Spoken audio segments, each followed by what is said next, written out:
कोल्हापुरात 2019-20 व 2020-21 या शैक्षणिक वर्षातील BA LLB कोर्स पूर्ण केलेल्या विद्यार्थ्यांना इंटिग्रेटेड डिग्रीऐवजी बॅचलर ऑफ लॉ जनरल अशी चुकीची पदवी दिल्यामुळे त्यांचं भवितव्य अंधारात सापडलंय। या विरोधात आज भारतीय विद्यार्थी मोर्चाच्या वतीनं उपजिल्हाधिकारी संजय तेली यांना निवेदन देण्यात आले।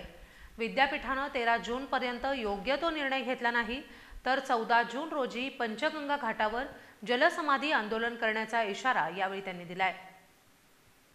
सन 2019-20 व 2020-21 या शैक्षणिक सत्रात 5 वर्षीय BA LLB अभ्यासक्रम पूर्ण केलेल्या विद्यार्थ्यांना विद्यापीठानं बॅचलर ऑफ लॉ जनरल अशी पदवी दिल्यामुळे मोठ्या प्रमाणात शिक्षण आणि करिअर संबंधी अडचणी निर्माण झाल्यात। बार काउन्सिल ऑफ इंडिया BCIच्या नियमानुसार या अभ्यासक्रमाच्या पदवीवर इंटिग्रेटेड BA LLB असा स्पष्ट उल्लेख असणं गरजेचं आहे।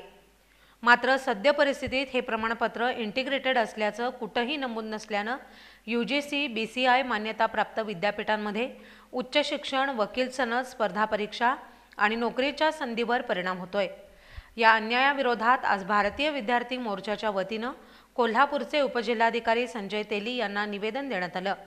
या निवेदनात विद्यापीठानं 13 जून 2025 पर्यंत योग्य ती दुरुस्ती करून सुधारित प्रमाणपत्र द्यावं, अन्यथा 14 जून रोजी दुपारी 12 वाजता पंचगंगा घाटावर जलसमाधी आंदोलन छेडण्यात येईल असा इशारा देण्यात आलाय। विद्यार्थ्यांनी यापूर्वीही विद्यापीठाकडे निवेदनं, पत्र आणि संवाद केले, मात्र अद्याप कोणतीही ठोस भूमिका घेण्यात आलेली नाही। यामुळे विद्यार्थ्यांमध्ये तीव्र संतापाची भावना आहे। याबाबत विद्यापीठ प्रशासनानं तातडीने लक्ष घालावं अशी मागणी विद्यार्थ्यांनी केली आहे।